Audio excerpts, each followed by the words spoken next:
નમસ્કાર દોસ્તો, શાંતિશ્રમ ન્યૂઝમાં આપનું સ્વાગત છે।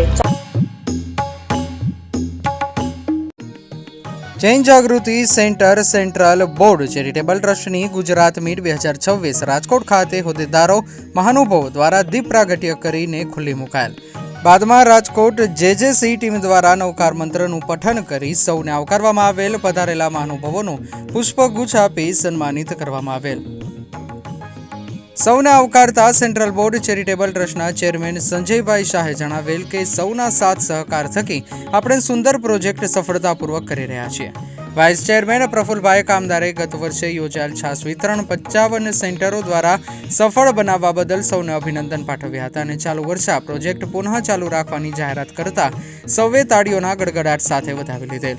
સેક્રેટરી અમિતભાઈ કોઠારીએ ધોરણ 10 અને 12ના બાળકોના ઉજ્જવળ ભવિષ્ય માટે ₹20,000ની સહાય વિશે માર્ગદર્શન આપેલ અને જણાવેલ કે પહેલા મુંબઈથી થતી કામગીરીની હવે સેન્ટરોને જવાબદારી સોંપવામાં આવી છે। ચેરિટેબલ ટ્રસ્ટોનો ત્રીજો પ્રોજેક્ટ ખુલ્લો મૂકતા વાઇસ ચેરમેન રાજેશભાઈ ગાંધીએ જણાવ્યું કે નાના ફેરિયાઓ ગરમીમાં રાહત અનુભવી શકે તે માટે મોટી છત્રીઓ આપવામાં આવશે। ટ્રેઝર રાજેશભાઈ ભણશાલીએ જણાવ્યું કે દરેક કાર્ય માટે પૈસાની જરૂરિયાત રહે છે, ત્યારે દરેક પ્રોજેક્ટ સફળ બનાવવા સૌએ આમાં સામેલ થવું જરૂરી છે।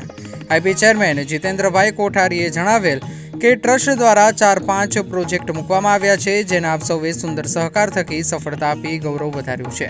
એજ્યુકેશન લોન જે બાળકોને આપો તેનો કોઈને ખ્યાલ ન આવે, તેમનું માન સન્માન જળવાય તેવી પૂરેપૂરી તકેદારી રાખવી, જેથી સહાય લેનારને એમ ન થાય કે મારે નીચે જોવું પડશે। તેમજ દરેક સેન્ટરે દરેક પ્રોજેક્ટમાં સહભાગી થવું જોઈએ। દરેક કાર્યોમાં સેન્ટરના દરેક સભ્યને જોડવામાં આવે। જૈન પરિવારના કોઈ પરિવારને નાના ધંધા રોજગાર માટે લોન રૂપી સહાયની જરૂરિયાત હોય તો અમોને જાણ કરશો।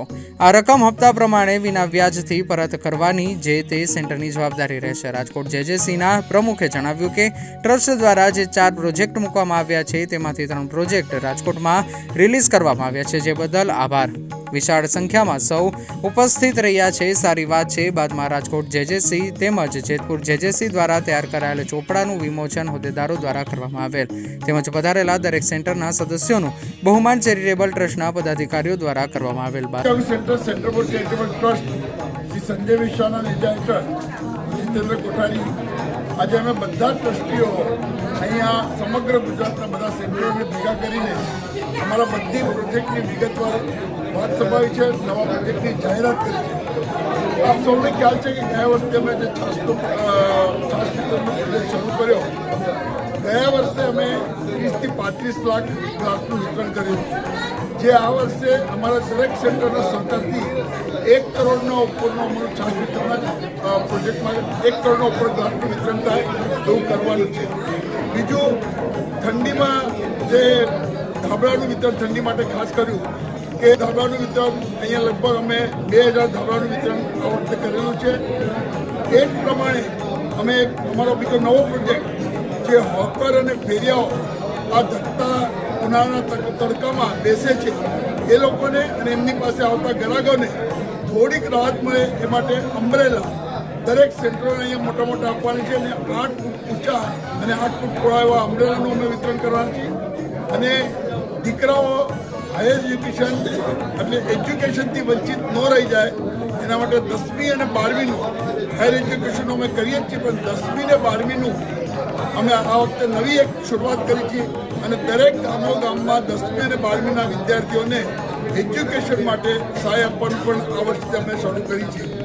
અત્યારે આ પ્રોજેક્ટમાં અહીંયા લગભગ 50 થી 52 સેન્ટરો ભાગ લઈ રહ્યા છે અને બીજા અમુક સેન્ટરો નથી આવતા, એ બધા ભાગ લેશે।